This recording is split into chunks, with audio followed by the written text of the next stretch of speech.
Hi, this is Gary with MACMOST.com. Let me show you some tips for using the color picker on your Mac. So the color picker is a tool on your Mac that's built into the operating system. It allows apps to let you choose a color using the same interface no matter which app you're in. Sometimes an app has its own way to let you choose a color. Sometimes it just uses the color picker, and sometimes it does both. So for instance, here in Pages, let's say I want to assign a color to some text.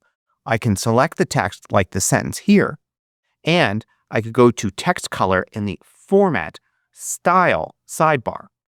Now I could click here and I get all of these different colors, but it's a limited number. I can only choose these here. If the exact color I want isn't shown, I need to then click next to it on this little color wheel that'll show you the system color picker. When I click it, I get this window like this, and this lets me choose any color I want. You'll see the same option in other apps. For instance, here I am in Freeform, and I can click here to choose this shape, and you can see the color circle here. If I click it, you see I get a bunch of different colors I can choose right here, but also the little color wheel icon that I can click, and it will bring up the color picker, allowing me to choose any color. Now, here are some tips to allow you to use the color picker effectively. And for my first one, I'm going to go back to Pages, where we had just clicked the color wheel icon and gotten the color picker here on the left. It's typical maybe to see a color wheel that doesn't have all the colors, but is just all black like this, because the color wheel doesn't work all by itself. It also has this brightness slider here at the bottom. And if it's all the way to the right, then all the colors are going to go to black. If you go all the way to the left in the slider, then you see all the colors are there at their brightest. So now you can click to choose a color. You can see I've chosen a red right there, but you may not always want the brightest version of that color. So you can move this slider a little over, and this is how you get things like dark green and dark blue. But notice when I am all the way to the left there and everything's at its brightest, where I can get white at the center, there's no black. So if you want black, you need to take the brightness all the way to the right, and then black is everywhere throughout the entire circle. Now, it's not always just about the color. Sometimes you also want to set the transparency or opacity for a color, shape, or object. So for instance, in Freeform here, I've got this orange square. It's completely opaque. It obscures what's behind it. But if I want it to be semi-transparent, I can change that by using the color picker. If I click here to choose a color, there's no setting for opacity. However, there is if you go to the color picker by clicking on the color wheel, and then I can choose any color I want, but I also have the opacity here at the bottom underneath the color wheel. So I can make it 50% transparent, for instance, and then you could see through it to what's underneath. Here's a situation where that's particularly useful. I'm in Preview. I'm looking at a PDF, and I want to kind of highlight an area. I can click on the shapes here to create a shape, like let's create a rectangle there. And I could set the color for the outline, which I'll set to nothing. And I've got the color here for the shape itself. Now, I could set it to, say, a nice yellow like that, but it's going to be completely opaque. You can't set the transparency here in the markup tools in Preview, but you can set the opacity of the color by going to the color picker. In this case, you don't get a little color wheel icon here. You just get show colors. You can click that, brings this up, and there's opacity. And now I can make this semi-transparent, which is useful for highlighting an area in a PDF. If you find these videos valuable, consider joining the more than 2,000 others that support MACMOST at Patreon. You get exclusive content, course discounts, and more. You can read about it at macmost.com/Patreon. Now, you may have noticed in the color picker, there are these little squares at the bottom. I've got a bunch of colors here. Chances are you may have some too, but they're different than my colors. And you can set them to be any color you want and instantly recall them. So for instance, if I wanted this blue, I can click on it and you can see how it uses the blue here and it shows its position in the color wheel. Even the brightness and opacity would be saved. To create one of these, all you need to do is actually choose the color. So I'll choose a green like this. I'll make it a little bit darker. And let's say that's a color I want to reuse all the time. It's shown here in the square on the left. All I need to do to add it as a color chip here is drag it over and place it in any spot I want.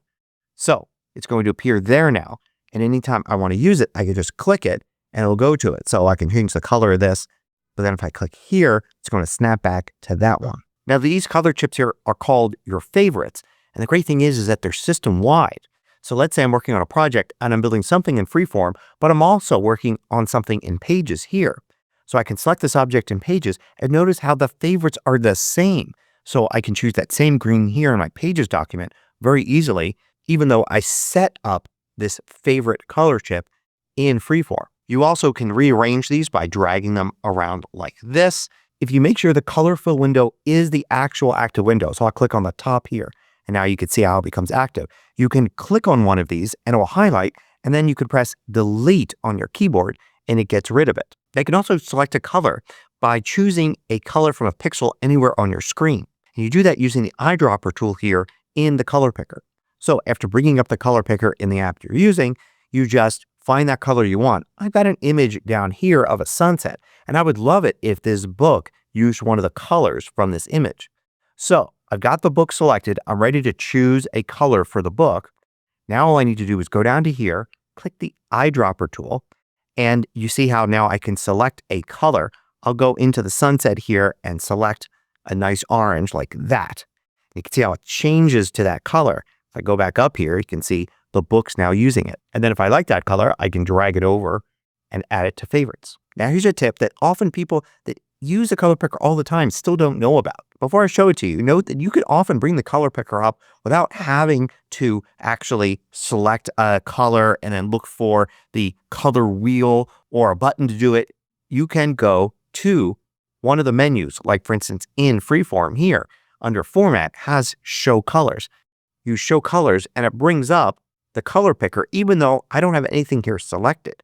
So now it's kind of useful. You can select something and the color picker is already present. So I can easily go through things and set the color. But even if you don't have anything selected, you could still set colors with drag and drop using the favorites here at the bottom. So let's say I want to use this orange on this square. I could drag from the square to the object. You could do that using any of these favorites here like that. Here's me doing the same thing in Pages, for instance. Now, often we already know the color that we want, but finding it in the color picker sometimes could be hard. For instance, you're given a color and it's usually a hexadecimal value, right? 6 hexadecimal digits that's used in many different apps when you're doing web development and so on. So for instance, here I am in Keynote. I've got an object selected and I can bring up the color picker by clicking on the color wheel here. And I could try to find the color I want, but if I know the specific hexadecimal value, you can enter it in, but you have to leave the color wheel and go to one of these other modes. The second mode is color sliders. And this just lets you choose a color just like the color wheel did, but you have to drag red, green, and blue sliders, or you can also do a grayscale set of sliders, CMYK, or hue, saturation, and brightness sliders. Now, only in RGB sliders mode do you get the hex color value here. So for instance, if I want pure red, it's FF0000, and then I get that. But what I like to use the sliders for most is going to HSB sliders, hue, saturation, and brightness. Often, I know I want a color like, say, red, but sometimes I want it to be a darker red. With HSB, you could just go to brightness and keep the red, but make it a darker red. Or have less of that red by desaturating it. Now, we've looked at the color wheel and we've looked at the sliders. There are 3 other modes. This mode here, pencils, gives you a set of pencils and just allows you to choose one. So it's an easy way just to choose a color basically by name. If I want turquoise, here's turquoise, and I could choose that. But you're stuck with just these colors. If you want a specific set of colors, you've got that here in this mode, the color palettes mode. Click on that. And then you've got various color palettes like Apple, Developer, Crayons, Web Save Colors. But the cool thing is you could create your own set of colors here. So click on the 3 dots here and select New. And it's going to take whatever color is the current one and put it there in a new unnamed set. You can click here and you can rename it. You can choose another color. Let's go to the color wheel here and choose this. I'll go back here and I'll click the plus button and add that color. And each one of these could be easily named to whatever you want. It doesn't have to be the name of the color. Like this could be title text. This one could be body text. You could go to one of your favorites here. Let's select that, add this to it. And this might be, borders for pictures. So you can remind yourself of what each color is used for. Create your own set and name it what you want and always go back to it. And just like the favorites, it's available across all of your different apps. In fact, you can even import a set.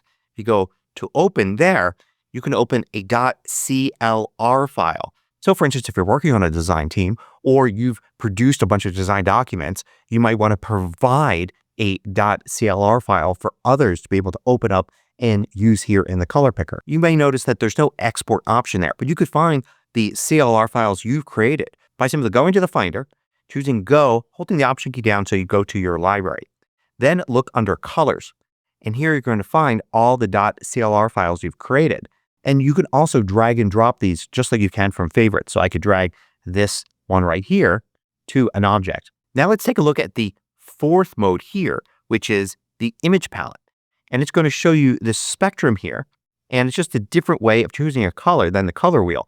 Here you find this square and it goes from whites to blacks left to right with all the colors vertically like that. So you actually have more range than the color wheel. But you could also put your own images into this. So for instance, I could drag and drop this image into it here and it adds it. I could have also clicked here and then chosen New from File. And I've got this picture here and now I can use it just like that spectrum. I can click to select any color from this image. And you could also, if you've copied an image to the clipboard, you can create New from Clipboard as well. So you can use a photo, but you could also go into a graphics app and put a bunch of different colors in rectangles or however you want to do it to design a kind of color image that you could sample from in your different projects. So there's some tips for using the color picker on your Mac. It pays dividends to learn how to use the color picker since it's used universally in just about every Mac app. Hope you found this useful. Thanks for watching. If you liked this video, click the thumbs up button below to let me know. I publish new tutorials each weekday. Hit the subscribe button so you don't miss out.